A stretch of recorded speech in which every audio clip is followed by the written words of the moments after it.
కూడా అరెస్ట్ చేయాలి, నిందితుడి మేనమావను అరెస్ట్ చేయాలి, నిందితుడు ఎక్కడికి వెళ్ళాడని ఫోన్ కాల్స్ ద్వారా సమాచారం ఇచ్చినటువంటి ఆ వ్యక్తుల్ని కూడా అరెస్ట్ చేయాలి.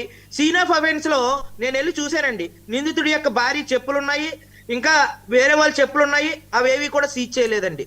అలాగే కంప్లైంట్ ఏదైతే బాధితుడి యొక్క భార్య ఇచ్చినటువంటి స్టేట్మెంట్ పవన్ గారు ఇచ్చినట్టు వాళ్ళు కామా స్టేజ్ లో ఉన్నారండి. వెంకటేశ్వరరావు గారు ఒక మాట అన్నారు, వాళ్ళకి ఆసుపత్రిలో ఉన్నారు, వాళ్ళకి చెప్పడం తెలియదు, వారు కామా స్టేజ్ లో ఉన్నారు. ఆ సమయంలో వారు కోమాలోకి వెళ్ళిపోయారు, వారికి చెప్పే స్థితి కూడా లేదు, అక్కడ ఏం జరుగుతుందో వాళ్ళకి పూర్తిగా తెలియదు. కానీ మేము అక్కడ సంఘటన స్థలానికి వెళ్ళినప్పుడు అక్కడ ప్రత్యక్ష సాక్షులు కొంతమంది చెప్పారండి, ఏమనంటే వాళ్ళని రాడ్లతో మోదీ చంపారు, పీకి మీద కాలేజ్ చంపారని చెప్పారు. ఆ పదాలు ఏవి కూడా స్టేట్మెంట్ లో పొందుపరచలేదు, కేవలం ఇది క్వార్తో గుద్ది చంపారు అన్నట్టుగానే రాసుకొచ్చారు.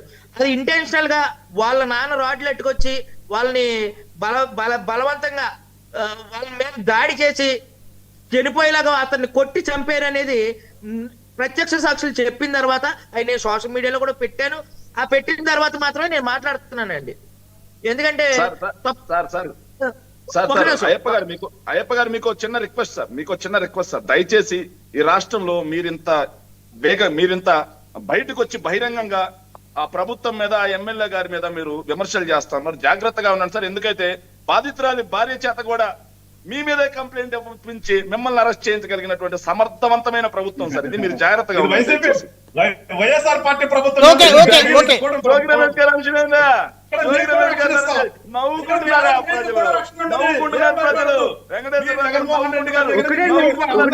శేఖర్ రెడ్డి గారు కావ్య గారు ఆగండి సార్. అయ్యప్ప గారు ఫైనల్ గా డిమాండ్ ఏంటి? ఫైనల్ గా దయచేసి ఆగండి, వన్ వర్డ్ చెప్పండి ప్లీజ్. ఆ కుటుంబంలో బాధితుడి యొక్క భార్యకి జాబ్ ఇవ్వాలి, వాళ్ళ పూర్తి స్థాయి వైద్య ఖర్చుని ప్రభుత్వం భరించాలి. ఇద్దరు పసిబిడ్డలు, ఒక ఏడాది 4 ఏళ్ళు ఉన్నాయి. అలాగే Janasena party, YCP party, TDP party, మీ పార్టీ అధిష్టానం నుంచి కూడా వాళ్ళకి నష్టపరిహారం వచ్చేలాగా చేయమని చెప్పి నేను ప్రాధాయపడుతున్నాను మీడియా సమక్షంలో. ఒక చిన్న మొక్క నిందితులు ఇంకా మిగతా వ్యక్తులను కూడా అరెస్ట్ చేసి వాళ్ళని ఎవరైతే సాక్షుల యొక్క వాంగ్మూలాన్ని పూర్తి స్థాయిలో వీడియో రూపంలో తీసుకోవాలని చెప్పి నేను ఈ మీడియా ముఖంగా కోరుతున్నాను. రైట్.